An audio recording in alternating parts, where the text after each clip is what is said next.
Good afternoon, everyone. Welcome to today's Charity Village webinar. We will get started in just a moment. We just want to make sure that everyone has a chance to join us before we begin the session. We have people tuning in from across the country today, which is excellent. It's so nice to have all of you here. And with that, we will go ahead and get started. Welcome everyone to today's Charity Village webinar. My name is Mercedes and I'm the Marketing and Communications Manager with Charity Village. As we are gathering here on a virtual platform, it is important to acknowledge that each of us is joining this webinar from the ancestral and unceded lands of the Inuit, Métis, and First Nation people. I'd like to acknowledge I'm speaking to you from the traditional, ancestral, and unceded territory of the Anishinaabe, which includes the Ojibwe of Fort William First Nation. Please join us in a moment of reflection as we recognize the Indigenous peoples as the stewards of this land. Let's acknowledge the mistakes and harm in our history and the ongoing injustice, and contemplate tangible actions each of us can take to move forward in a spirit of truth, reconciliation, and collaboration. For those who may be joining a Charity Village webinar for the first time, Charity Village is Canada's largest online job board for the nonprofit sector. In addition to our online job board, organizations can also post volunteer positions. So if you're looking for work or to recruit talent in the sector, Charity Village is a great place to start. We also have a ton of excellent resources for nonprofit professionals, including online courses, articles, fundraising tools, and free webinars like the one we are presenting today. Before we start today's webinar, I would like to quickly run through some housekeeping items. You may have noticed when you joined the webinar that you were automatically put on mute. Since we have hundreds of participants in today's session, it is important for us to minimize the amount of background noise so that everyone can clearly hear the presentation. But you can still ask questions and make comments using the question box at the bottom of the Zoom control panel. Look for that at the bottom of your screen. You can also email your questions to webinars@charityvillage.com. We will be taking questions at the end of the webinar, so please submit your questions as you think of them, and we will do our best to get to as many as possible. If you happen to encounter any technical issues with the webinar, please let us know in the question box or by sending us an email. We will do our best to get any technical difficulties resolved as quickly as possible. But in a worst case scenario, please remember that we are recording today's webinar and we will send you the full recording by email tomorrow. So if you get called away or disconnected, you will still be able to view the full presentation. Now I would like to welcome our presenters from Keela and Raisley, Madison and Stefania. Welcome. Hi, everyone. Thanks so much for joining us today, and thank you to Charity Village for hosting this session. We're excited to bring you part one of our Giving Tuesday webinar series, with the focus today on how to build a high-impact Giving Tuesday campaign. Before we dive in, I want to acknowledge that Stefania and I are joining from the unceded and ancestral territory of the Musqueam, Squamish, and Tsleil-Waututh nations. All right, so let me introduce you to us. I'm Madison from Raisley, and I'm here with Stefania from Keela. We're joined by our team members, Elise and Victoria, who will be answering your questions in the Q&A section of the session. We have some time at the end of the presentation to dive into your questions, but Elise and Victoria will also be available to respond throughout the webinar, so feel free to ask your questions as we go. If this is your first time meeting us, Raisley is here to help nonprofits build fundraising campaigns that actually convert from peer-to-peer to ticketed events, appeals, giving days, and donation forms. And you don't need to be a tech expert to make this happen. Keela is a donor engagement CRM built for nonprofits to personalize outreach, segment your contacts, and manage your donor journeys. Raisley and Keela, they work great on their own, but together we can create a seamless system to grow, engage, and retain your donors. And we'll talk more about this later. We're here to talk about how to make Giving Tuesday not just a fundraising moment, but a donor acquisition engine. The reason that this is important is because donor behavior spikes on Giving Tuesday, and with the right campaign strategy, you can turn that attention into long-term support. So whether you're planning early or you're going to be launching late, we'll walk you through what makes Giving Tuesday campaigns convert and how to use segmentation successfully, and how to guide new donors toward year-end momentum and beyond. All right, let's get into it. Thanks, Madison. So we're going to start with a quick comparison to reset how you think about Giving Tuesday. In the US, shoppers spent a record $10.8 billion online on Black Friday last year, with over $5.3 billion of that on mobile devices alone. Canada didn't stay behind. They followed suit with Shopify merchants alone processing $11.5 billion in Black Friday sales last year, up 24% from the year prior. So why does this matter for Giving Tuesday? Because Black Friday isn't just about sales, it's about acquisition. E-commerce brands build anticipation, create a frictionless buying experience, and follow up quickly. And that's exactly how nonprofits should be thinking about Giving Tuesday. Not just as one-day appeal, but as a chance to build anticipation with storytelling, create frictionless giving experience, and timely follow-up to turn first-time givers into recurring donors. This is why Giving Tuesday is your Black Friday. In 2023, $3.1 billion was donated in the US on Giving Tuesday. In 2024, that rose to $3.6 billion. In Canada, Giving Tuesday raised over $50 million in a single day. And just as 87 million people shopped online on Black Friday in 2024, Giving Tuesday mobilized 36 people to give, volunteer, or take action, with 18.5 making financial donations. But here's the reality. The economy is tighter right now. Inflation, rising costs, and donor fatigue mean nonprofits are seeing fewer large gifts and slower donation growth compared to prior years. That makes strategy more critical than ever, because on a day when attention is at its peak, you need to capture it and convert it. So with that said, the stakes are higher than ever this year. Just like in e-commerce, mobile is where most of the action happens. Over 50 to 70% of nonprofit website traffic now comes from mobile, yet bounce rates remain above 50%. This means that while people may be clicking your link and landing on your campaign page, they don't stick around. The truth is, donors leave if the experience isn't seamless. That's why mobile optimized donation pages raise up to 126% more than desktop first pages. So you want to ask yourself, if you're not optimizing your pages for donors on the go, you might be leaving funds on the table, or rather out the door, when your donors leave a page that's not built for easy donations. A recent Giving Tuesday Data Commons study found that donors are more likely to give on Giving Tuesday than any other day of the year. And those who do give on this day are also more likely to become recurrent supporters when strategic follow-ups are done by your organization. Giving Tuesday is still your nonprofit's biggest donor acquisition moment. The nonprofits who approach this day strategically, like e-commerce brands do, are the ones who successfully convert new donors and keep those donors larger than the traditional giving season. Let's talk about what makes a Giving Tuesday campaign convert and why the smallest details actually make the biggest impact. Next slide, please. What this boils down to is, back one, thanks. What this boils down to is that first impressions really matter. In e-commerce, brands spend millions optimizing checkout flows because they know that if a customer doesn't convert in the first few seconds, they're gone. And your donors behave the exact same way. The research shows that people decide in under 7 seconds whether they're going to stay on a donation page, and that's shaped by your emotional tone, visual clarity, and simplicity. It's no secret that Giving Tuesday brings a surge of first-time donors, but with the right donation experience, most won't come back to give again. Here are the 5 key elements to a high-converting campaign. Number 1, lead with emotion. Start with a bold and visual story, and you can use clear images or videos, a concise impact statement, and a donation ask tied to real-world outcomes. This is a great example here of an emotionally and clearly appealing impact that donors will immediately feel hooked into. It has a nice image and a clear header of exactly what they're supporting. Number 2, design for mobile. Like we covered earlier, mobile traffic makes up 50 to 70% of all site visits, yet only 30% of donations come from mobile users.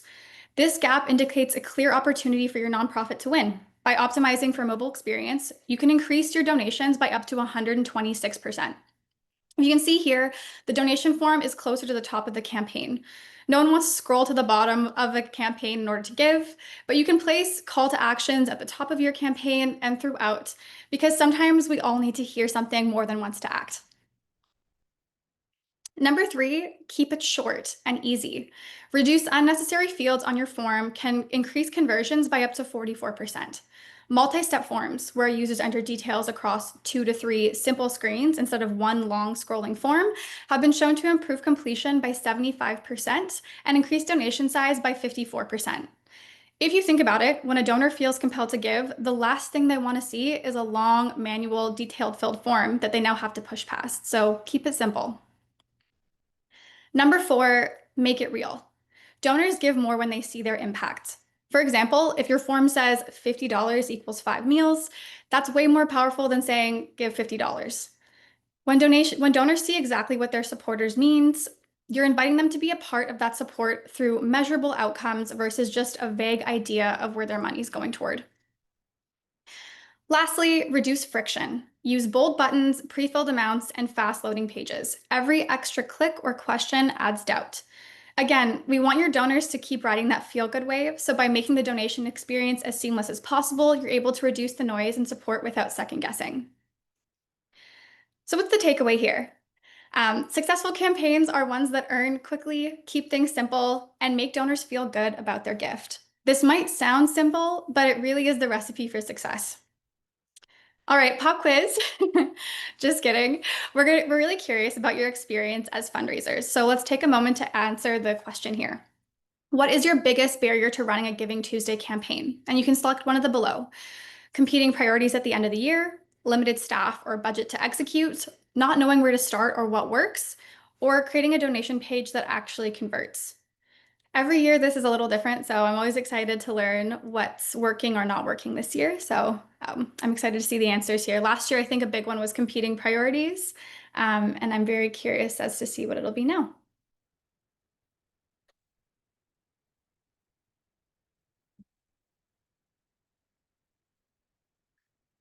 Alrighty, so results are in. I'll go from the bottom to the most. 14% of you said creating a donation page that actually converts.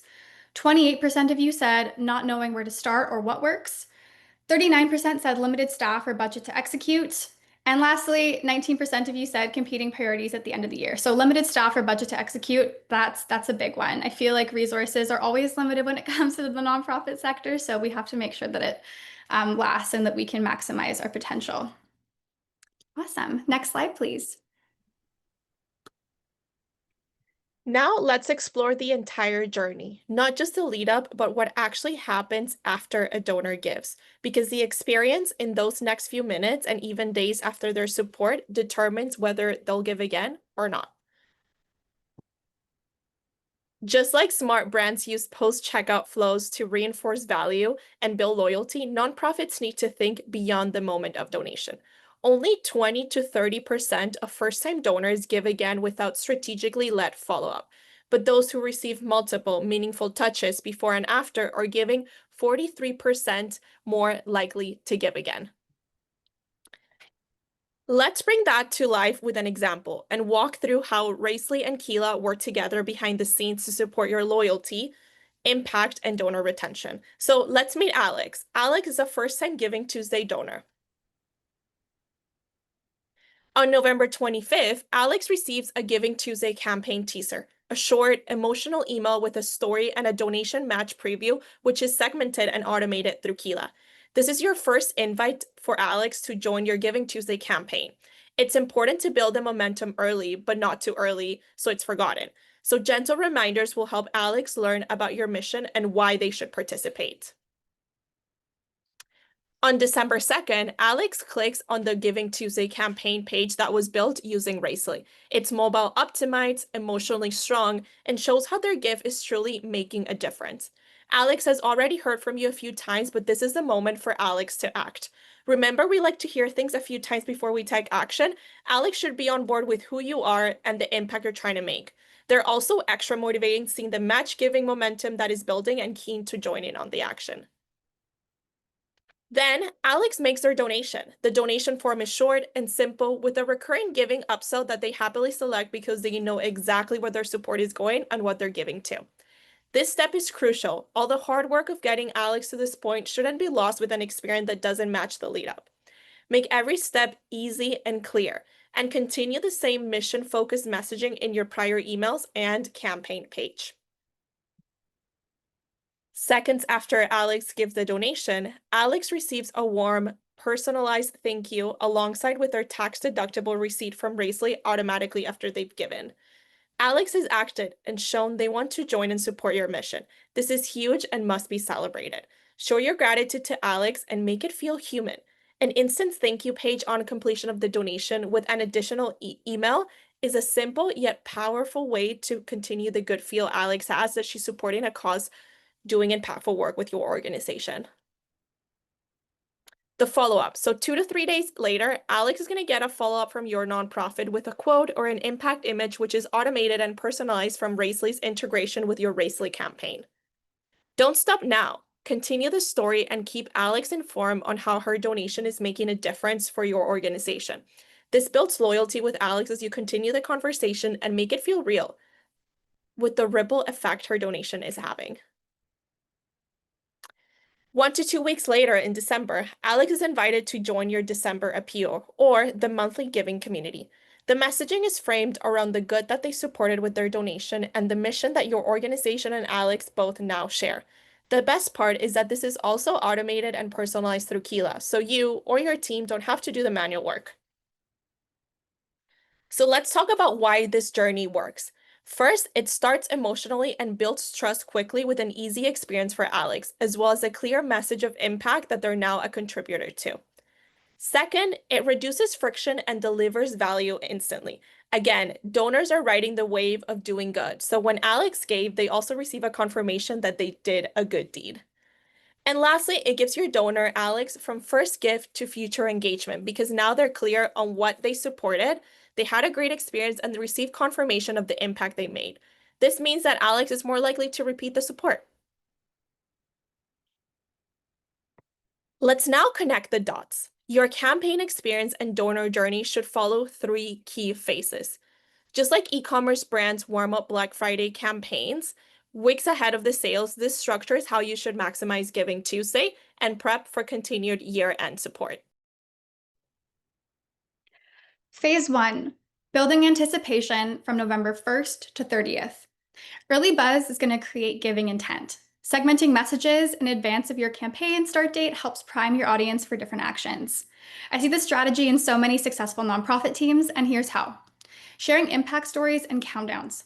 These 2 tactics keep your campaign top of mind, and they build emotional momentum, creating emotional stories through impact and urgency with a deadline that makes people want to support your mission and do so quickly.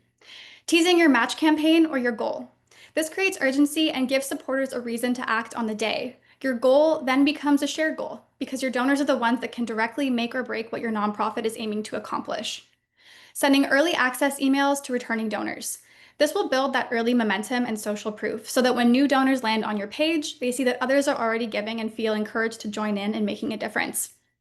And lastly, tailor your messaging based on donor type, whether it's new, returning, or lapsed donors, so that each audience receives a message that resonates with their past support behavior and feels more personalized, almost as if you're asking them directly rather than hitting them with a generic message that could be for anybody.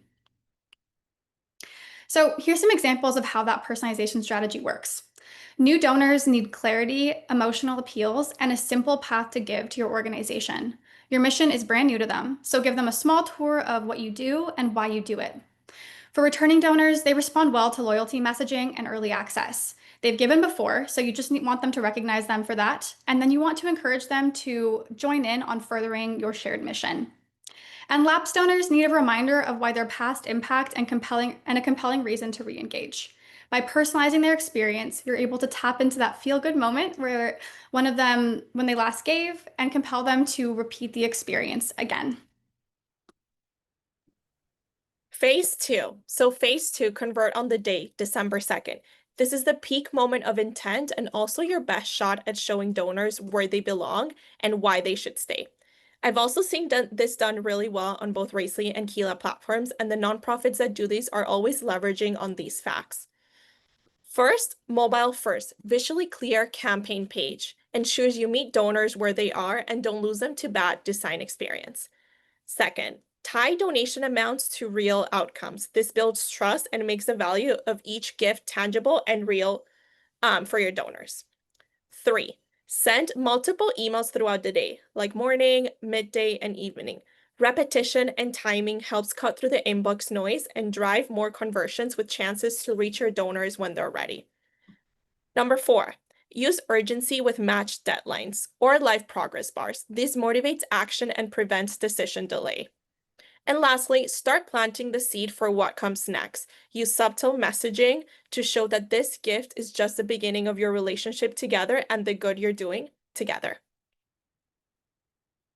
Campaigns that use match incentives, timely updates, and recurring prompts raise up to 3.7 times more. A simple follow-up can turn Giving Tuesday into the start of a long-term relationship. Raisley's Match Giving feature and regular giving upsell are available on all of our fundraising templates and donation forms. Let's talk now about phase number 3. So this is the momentum after the gift, usually right after a Giving Tuesday, which is from December 3rd to December 31st.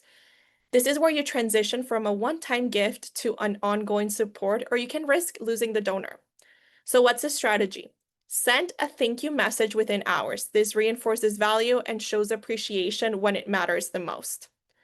Share an impact update within 2 to 3 days. Storytelling keeps the emotional connection alive and builds trust. Invite one-time donors into your December appeal or monthly program.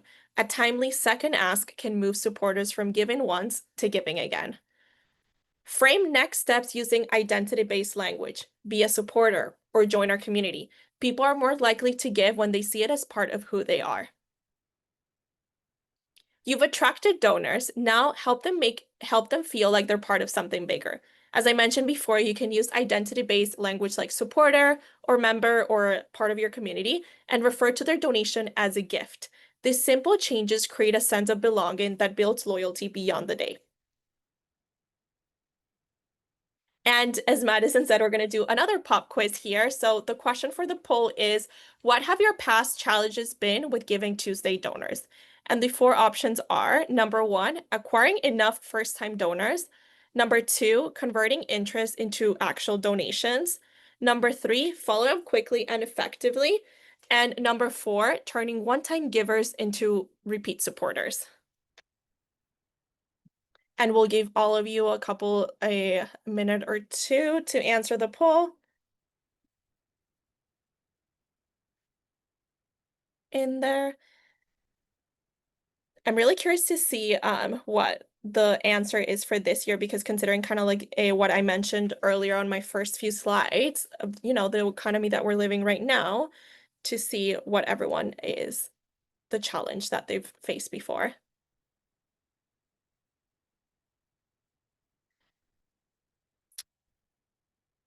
Okay, perfect. So the results are in. So the one with the highest, there were 2 tied with highest response, which was acquiring enough first-time donors and converting interest into actual donations. The next one after that was turning one-time gift givers into repeat supporters. And then the last one was following up quickly and effectively. Thank you so much for everyone for, putting your output with the polls. And next slide. Awesome. So we've covered the strategy. Let's now talk about the execution. If you're a small team or launching late, or you want a head start, here's what can help you move quickly. Raisley's Giving Tuesday template. This is a mobile-first campaign page with built-in match logic, progress bars, and pre-filled donation amounts. You can fully customize this to match your branding, and you can have this template ready in as little as about 15 minutes. I've seen it before, and I will see it again. And you can start building your Giving Tuesday campaign today for free on Raisley. We also have our Raisley's AI email writer. This can help you write custom warm-ups, day of appeals, and thank yous in minutes using templates built for Giving Tuesday. This tool is going to save you so much time and allow you to focus on the impact rather than building out the marketing and communication materials. We also have Keela's Giving Tuesday Toolkit. This is a plug-and-play email sequences, storytelling prompts, and smart segmentation ideas, ready to make your Giving Tuesday campaign a success. And all these tools are built to help you launch with confidence and avoid any unnecessary complexity and stress. We'll be sending all this helpful information in the follow-up email after the webinar, so stay tuned. Here's how the platforms work well together. You can use Raisely to build out your donation forms and your fundraising experience to help collect new donors and donor data. And then you can use Keela to segment your lists, automate your follow-ups, and send personalized impact emails. And Raisely and Keela also work together with a seamless integration that helps turn one-time donors into lifelong supporters. So you can start automatically syncing Keela and Raisely in just a few clicks without any of the admin headaches. If you want help starting your campaign after today, we're both going to be here to support you. You can scan the QR codes on this page. Additionally, you'll receive links to contact us in our follow-up email if that works better for you. So let's wrap up with your 5 key takeaways. Number 1, plan your campaign in 3 phases. Build anticipation, convert on the day, and follow up quickly. Number 2, optimize for mobile. Reduce form fields, keep it visual, and tie gifts to real outcomes. Number 4, use segmentation and timing. Different messages for new, returning, and lapsed donors. Number 5, use the right tools to launch quickly, automate follow-up, and make the most of this giving season. Giving Tuesday is your moment to grow, not just your revenue, but your donor community, and we hope this session helps you make the most out of it. Don't forget to save the date of part 2 of this Giving Tuesday webinar series on October 23rd, where we'll be back to talk all things about donor retention. And thank you so much for spending this last couple minutes with us. So now we're going to be doing a Q&A. I see that some of you have already sent questions on the Q&A. If you have a question that you wanted to ask throughout the webinar, this will be a great time to ask the question so that Victoria and Elise can go ahead and read some questions for us.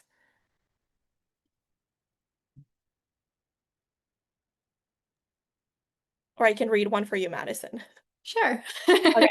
So we'll start with this one. How important is it to tie the donation to a specific project or campaign rather than a general ask to support the overall work of the nonprofit? This is a really good question. I would say it may depend on your organization's mission, but overall, we do see that campaigns that have purposes do convert more. So if in your donation box, you've got 5 numbers, maybe 20, 50, 100, 200, 500, and each of these numbers and amounts is tied to a specific goal. Maybe with $50, you can give someone a meal.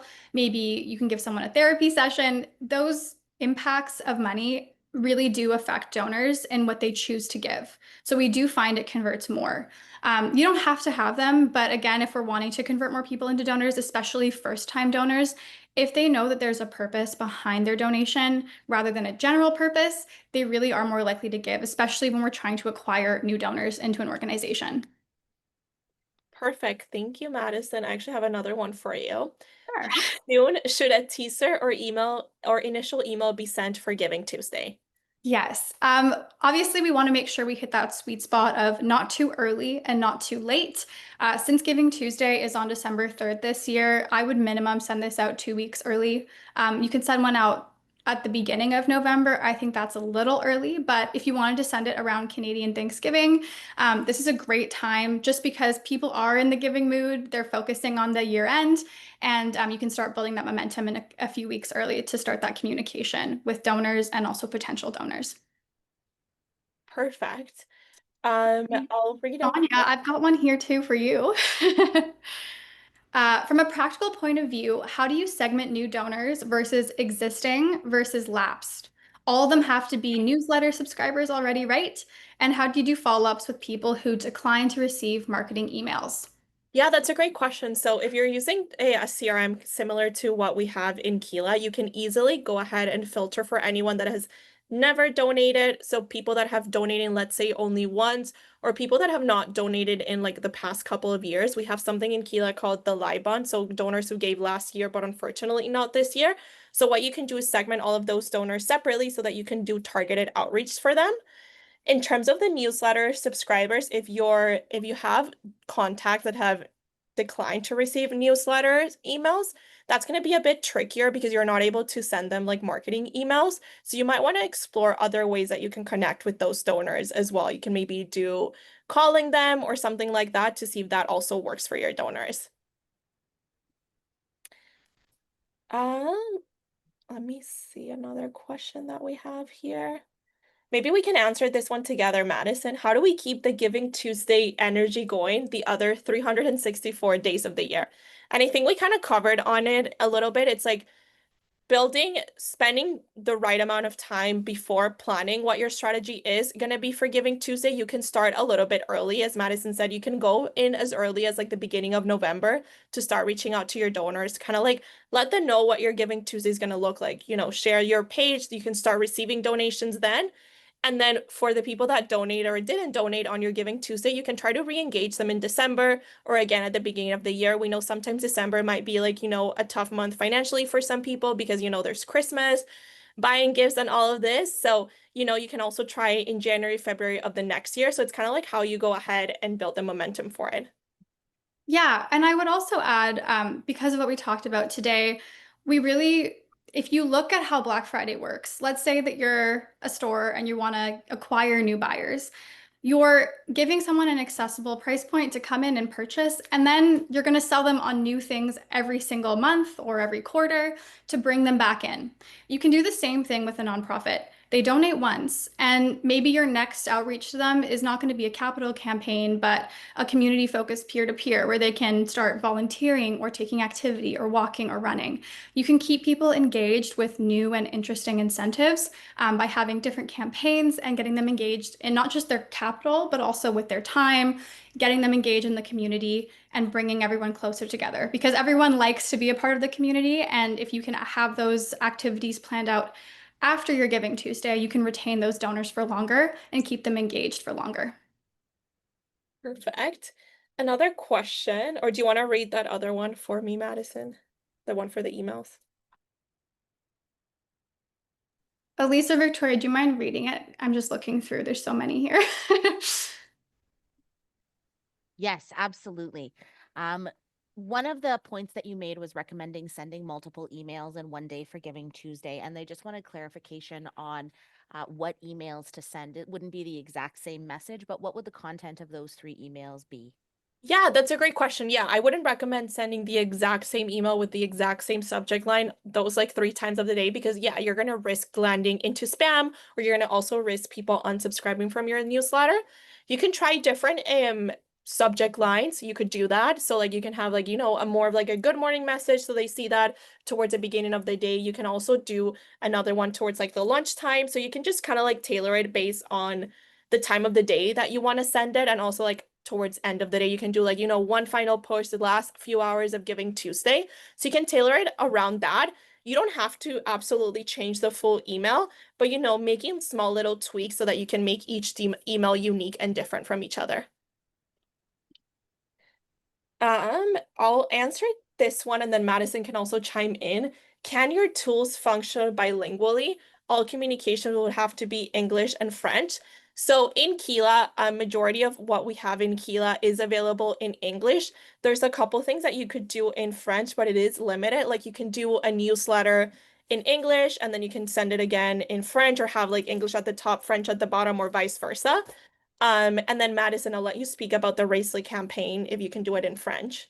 Yes, all of our campaigns are multilingual, so you can add as many languages as you need. So not just English and French, but obviously in Canada, people speak lots of different languages. So if you know your community is speaking multiple languages, you can have as many as you want on a Raisley campaign. And all the communication in Raisley is also bilingual.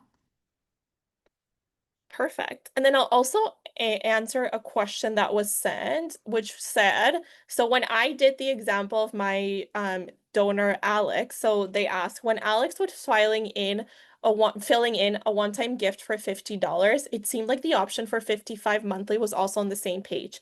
I found that counterintuitive when the desired action was to get the first time gift. Am I wrong or did I misinterpret? That's a really great question. So when Alex is go ahead and she puts like the $50 for like their one-time gifts, it would be the second page that prompts them to change their donation for a lower amount on a monthly. I believe the page that you were referring was when they have like, the one-time options and the monthly options, and you would see different amounts there.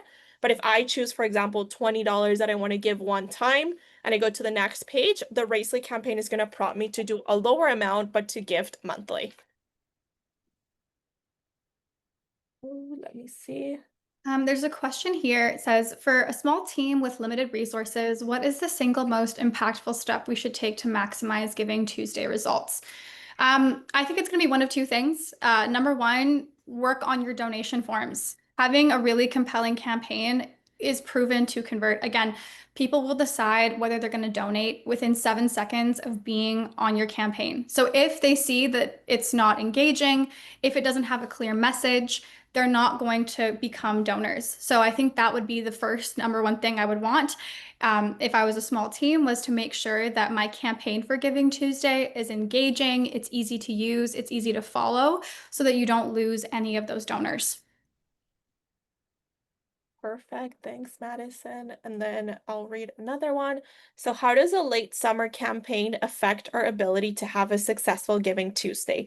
How to avoid donor fatigue? That's a great question. A lot of organizations usually run some summer campaigns, and then they kind of like take that little break in like September, October while they then go ahead with Giving Tuesday.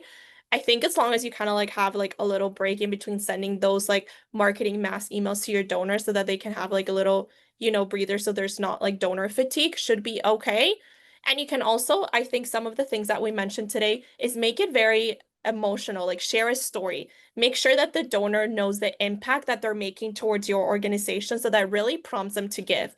Like if there's something that you're fundraising specifically for, make sure you share the story. Storytelling is really important for all of these organizations as well, so that the donor knows exactly what they're going to be donating towards. There's a question here that says, I'm interested in specific examples of early access incentives for returning donors. There's a couple of things you can do. When it comes to early access or incentives, I would highly recommend match giving. So you could have a limited window of match giving where people can double their impact by giving a gift early. This is going to allow you to have more donations on your campaign, but also donors feel engaged because their gift is going to be valued higher than just what they're giving. They're giving double the amount or maybe even triple. That would be a great example. Another one is talking about what their impact will have. Again, you already have donors that are engaged with your mission. So really double down on what that impact will be. Maybe there's a very specific goal you want to hit by the end of the year. Talk to your regular donors about this, and they're going to want to get engaged. You already have them sold. You just need to keep selling them on the idea and keep them engaged with what your mission is. Lastly, if you ever wanted to have other small gifts, and a big one could be like a small Christmas gift, stickers, fun little things like this that you can send out in the mail. You can have little engaging things for your regular donors to give to your new campaign.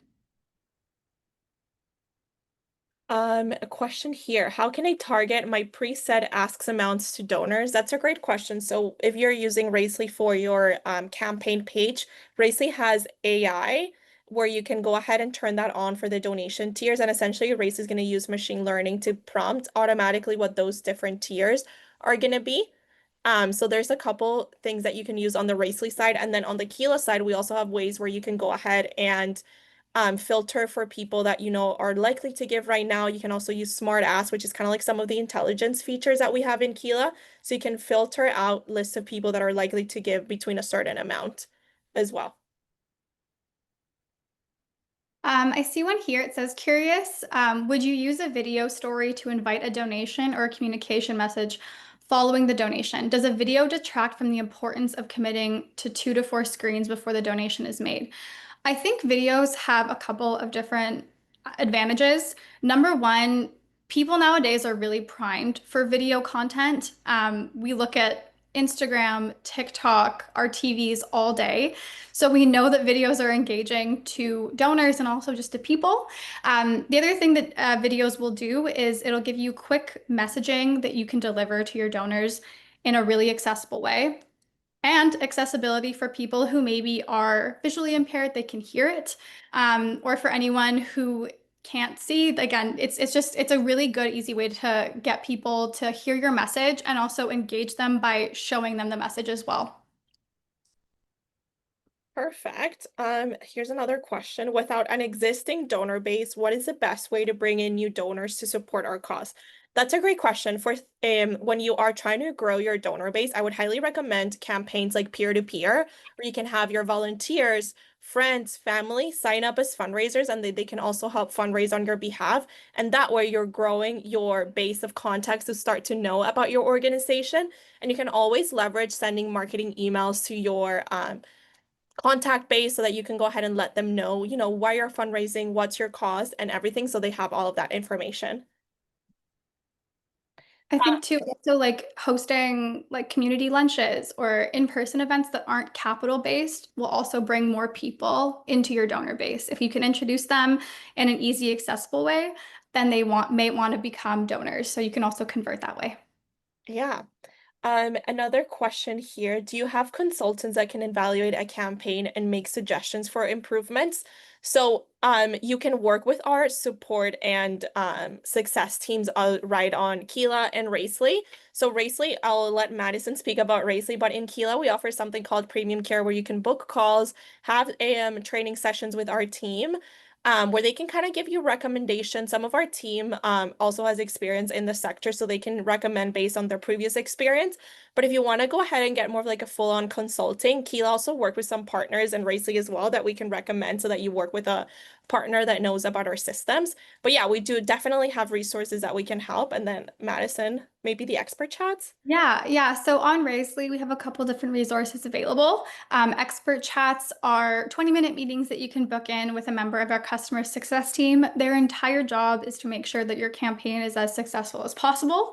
One of those CSMs is actually Victoria, who is in the call with us today. But we are able to go through and help you strategize and plan on how to build out a successful campaign on Raisley. We also do have services like Built by Raisley, where we can assist you in building out your campaigns.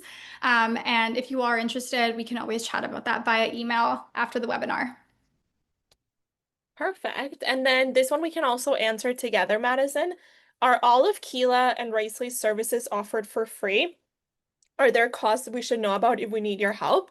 So I'll speak about the cost of using Keela. So Keela is a subscription-based model. So essentially you would have to pay like your annual, monthly, or quarterly subscription for us.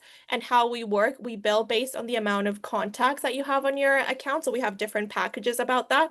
If you're interested, I would really recommend like booking a call with like a member of our sales team so that they can give you a better pricing of, what that would look like for your organization. And then I'll let Madison speak about the Racely. Yes, so Raisley is free to use. We have no contracts, there's no sign-up fees, there's no hosting fees. You'll just have to pay your gateway's credit card processing fees to use Raisley.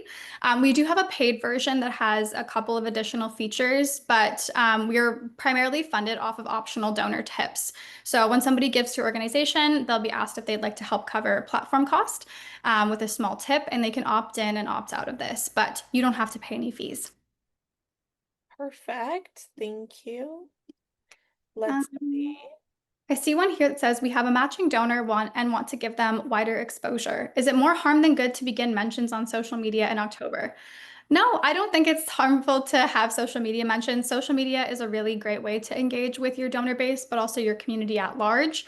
And if you do have more Instagram followers than donors, it's a great way to start the exposure and give people the ideas. We're not sending out the emails yet, but I think that having the social media posts is a great way to get people to start thinking about end of year and also Giving Tuesday. I'll answer another question here. Do you need to sign up for Racely and Keela separately, or are they integrated so there's only one login and password? So you do need to have separate accounts for Keela and Racely. They are integrated in the sense of like anytime someone makes a transaction in Racely, they'll automatically come over to Keela. And then I will answer another one. Do you have specific suggestions for organizations with an older donor base? Emails and social media are not always well received. That's a great question. Something that we also have in Keela is a direct mail tool where you can build letters in bulk and then print them out and mail them to your donors. We do recognize that some of the older donors are not really fans of like social media, emails. So that's another tailored way to like reach out to them. And also older people, I believe as well, prefer like phone calls as well and mail. So you can also, if you have phone numbers, you can kind of try and calling those donors directly as well and let them know about your campaign and what you're fundraising for. Let's see, Madison, there's one in here. How about a campaign that rewards donors with a branded freebie? Are those cost effective? Are there efficient and affordable services that can support that? This is a great question, and it's really going to vary based off of your organization's budget. I'm actually currently working with one, and they use a third party called, I believe it's called Printify. So people can order their merchandise, their freebies, and then it gets delivered via the system. But it really is about what your budget is. You can give away freebies and branded things like this, but it's really going to depend on if you want to invest in that, if you can find a partner who could give you a discounted rate. So it's up to you. Like again, those things are always valuable, but they may not be necessary. I'll answer this one. What's the best way to ensure that donor support isn't just one time, but grows into lasting partnerships? So there's a couple things, and we kind of went through some recommendations earlier. I believe I spoke to them, but essentially it's like not only like they're giving the gift to you on Giving Tuesdays, how you really can try to like connect with those donors. So like that follow-up email after they donate, inviting them in December to be part of your monthly supporters. So all of these things are how you kind of like retain those donors, continuously following up with them and kind of like let them know what your organization is up to, what you're doing, what are you fundraising for. I believe those are really key things on how you make a donor kind of return again to your organization and make multiple donations. I've got a question here that says, we're seeing a lot of partnerships with businesses. Is this a new trend? I think yes and no. Business partnerships have been around for a long time. But as Stefania mentioned, the economy right now has really changed. And so people are obviously looking for ways to still have impact and continue the mission. And I think that business partnerships are becoming more common. But really, this is just another avenue for you to get incentive with a community like a business who maybe hasn't heard of you yet, and you can acquire those new donors. Perhaps they work for a company that's partnered with you. If you get that donor in the door, they might become a lifetime supporter. So it is an opportunity to bring in new donors as well. And do you want to add anything to that, Stefania? No, I think you covered it really well. I want to touch on a question as well that was asked. So it's asked about data storage. Victoria answered it in the chat. So Racely's data is stored in the US, but if you are using Keela servers are located in Canada. So I just wanted to flag that difference in there as well. I have a question that you'll answer, Madison. Does Racely have the ability to embed videos directly? Yes, we do. It's super easy. We do that on our page builders. Amazing. And then would it be recommended to segment donors beyond the new returning lapse category? And absolutely, you always know, like as an organization, you know your donors the best. You can always go ahead and filter by like donors who are like larger gift donors, medium-sized gift donors, smaller gift donors, and you can really do smaller, more targeted outreaches to those donors to make it more like targeted towards them. There's a question here that says, for organizations with a local community focus, Giving Tuesday feels like it competes with the same donors for the same dollars. Are there any other strategies you would recommend to address this? Yes, I would highly recommend, and again, we know that there's only limited individuals in a community. You can do other kinds of activities like peer-to-peer campaigns, fundraising hubs, community lunches to keep people engaged. Because again, the idea is we want people to come into the door around Giving Tuesday, but we want to keep them on. So if you have a small community and you want to keep it community focused, you can do things like a peer-to-peer campaign where people can volunteer their time, energy, walk for you, read for you, and that keeps them engaged in a different way so that even though, yes, you're all competing for the same dollars in a community, we can apply different strategies to different organizations. Perfect. Do you just serve nonprofits? We primarily serve nonprofits, but we also serve community-based organizations and businesses looking to fundraise on behalf of nonprofits. Perfect. Um, I believe, did you answer this one? We have a match campaign that will launch in September. Is that too close to Giving Tuesday? Oh, I haven't answered this one yet. Okay. How do we incorporate Giving Tuesday into a holiday campaign? Yeah, so Giving Tuesday doesn't have to be just for the day. You can start it on the day and have a month-long campaign throughout December. You can also make it different and stand out by calling it something else.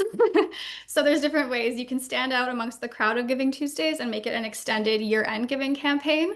But I don't think it's too close if you're doing one in September to December 3rd. That's almost 3 months. And so you've got quite some time before the campaign so that your donors recover. You can send them their thank you messages and their flowers for giving, and then we can re-engage them in November for Giving Tuesday.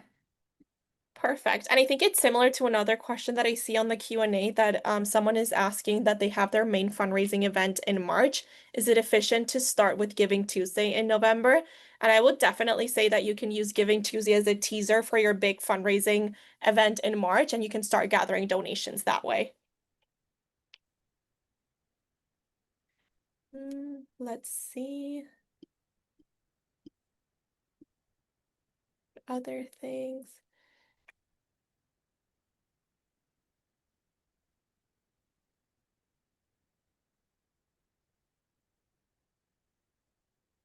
I see a couple things coming through. Yeah. Any advice for finding matched donors for Giving Tuesday? I think that's really there's it's complicated. Every organization might have some large givers who are willing to give. You can also go out and reach out to businesses in your community. And match giving it doesn't have to be a massive number either. You know, you might have a match giver that's willing to give $500. And if you can match $500, that's $1,000. So you could work with a business in your community. You could work with a very generous donor. It'll really depend on your organization's community that you currently have. Perfect. We have here another one. So would you recommend having your board reshare the giving campaign on their social channels, or would doing a year-end peer-to-peer make more sense? I think both are really great ideas. I think it's always really nice to leverage like the board, any members that have connections of people that could be potential donors for your organization is always great. But you can also explore using peer-to-peer where you can have your board members sign up as fundraisers and they can have people donate directly towards your organization via the fundraiser as well. There's a question here that says, can you speak to generational giving trends for what works for which generation? Yeah, there's lots of different economic windows and different generations. For Gen Z, we really do see their giving online. I would say if you do have a younger audience, focus on your social media and community aspects online. So make sure that your campaigns are mobile friendly. Gen Z is also more likely to go volunteer in person. So community hubs, peer-to-peer are really valuable for your younger audiences. And you can also ask for lower amounts as well. If you can get lots of people in at a lower price point, then they can become regular donors in a more accessible way. For older donors, I think that especially we talked about this with Keela, there's different kinds of segmentations. You've got your one-time donors, your lapsed donors, and your recurring donors. We can nurture them as well. So you might want to talk on people's historical giving, especially if you have some large regular donors. But I would say the millennials to the Gen X's typically are going to respond really well to really easy to read campaigns. So focus on your mission and focus on the impact as well. Anything else to add, Stefania? Sorry, I was muted. No, I think you covered it really well. Um, There's a question here. Do you comply with GDPR regulations and the use of data? Yes, Raisley is GDPR compliant. Stefania, do you want to speak on Keela? yeah, I believe we're also compliant with that. And I think those are all the questions. We've answered almost all of them. So I think we're good to wrap up. Yes, thank you everyone so much for joining. Do you want to take it away, Mercedes? Yes, of course. Thank you very much. I just wanted to remind everyone that you will receive a follow-up email tomorrow with a link to the webinar recording. Please feel free to share this link with your colleagues. The email will also include a survey link that you can fill out with your feedback on today's webinar. You should see a survey link pop up right here in Zoom following the session as well. On behalf of Charity Village, thank you so much for joining us today. I hope you'll join us for our next free webinar, AI in Nonprofit Finance. Thanks again for joining us. I hope that you enjoy the rest of your day.